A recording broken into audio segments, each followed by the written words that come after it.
All right, let's dive in. Today, we're going to crack the code on one of the most powerful forces in our economy, entrepreneurship. We're going to unpack the entire blueprint for building something from the ground up, so let's get right to it. So, let me ask you something. Have you ever daydreamed about becoming a multimillionaire? Building a real legacy? Well, if your master plan involves a lottery ticket, our source material today suggests there's a much more reliable way. Because according to the material we're looking at, that kind of success isn't really about a lucky break. It's built through a very specific path of grit and vision. And that path is called entrepreneurship. So first things first, what does this word entrepreneur actually mean? Where does it even come from? Let's get right to the root of the idea itself. It all really boils down to a single, powerful action. What does it truly mean to undertake something? Just think about that for a second.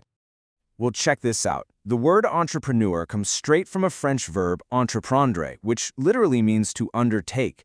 So at its very core, an entrepreneur is simply someone who undertakes the risk of a new enterprise. It's an identity that's completely built on taking action. And that really gets to the two sides of the entrepreneurial coin, doesn't it? On one side, they're innovators, the ones with the big new ideas. But they're not just dreamers, they're also realists, totally willing to take calculated risks to turn those ideas into profitable, real-world solutions.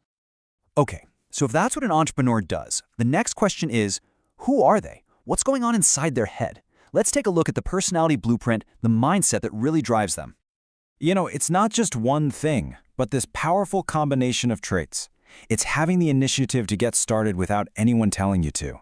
It's the perseverance to keep going when things get tough, the smarts to solve problems, and yeah, the charisma to persuade people to believe in what you're doing. And let's zero in on this one because it's a big one. People often have this image of entrepreneurs as these reckless gamblers, but that's not quite right. The key here is that yes, they're willing to take a risk, but they calculate it first. It is absolutely a strategic gamble, not a blind one. And this is a really important distinction to make. Look, common skills like being a good leader or communicator, of course they're important. But the core competencies, the things that truly define an entrepreneur, are different. It's about being innovative, seeing the profit potential where nobody else does, and at the end of the day, being willing to bear that risk. All right, so we've got the mindset down, but here's the thing. Entrepreneurship is not a one-size-fits-all kind of deal. Our source material actually outlines 5 very distinct archetypes. Yep, 5 key archetypes, from the trailblazing innovator all the way to the super cautious follower. Let's break them down, and hey, maybe you'll see a bit of yourself in one of these. First up, the innovative entrepreneur. This is the classic inventor, the one we all think of, right? The person who creates something completely new, something that changes the game.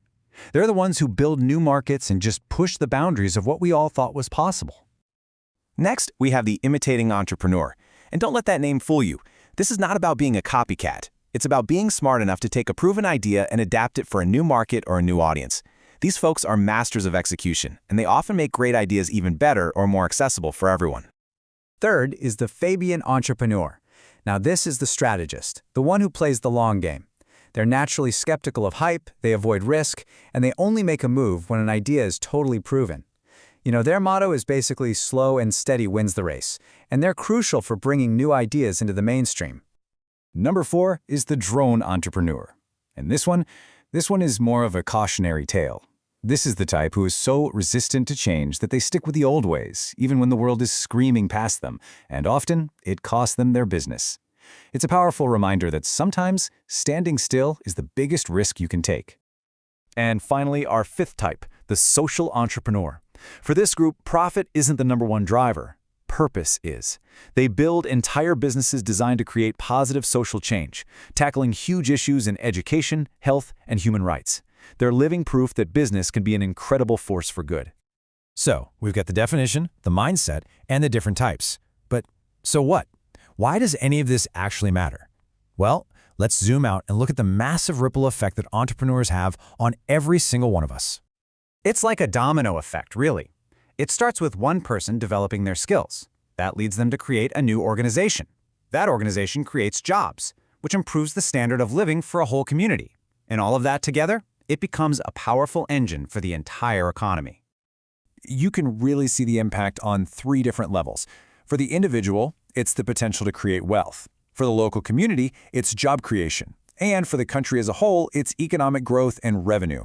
The effect is just undeniable, from the ground up. And here's a super important point. Even if you never start your own company, just developing this entrepreneurial mindset opens up so many doors. You could be a fantastic business consultant, a teacher, a researcher, a top-tier sales pro. That way of thinking is an incredibly valuable asset no matter what you do. So, there you have it. We've walked through the entire blueprint, from where the word comes from to the impact it has on the whole world. You've got the plans. The only question left is, what will you build?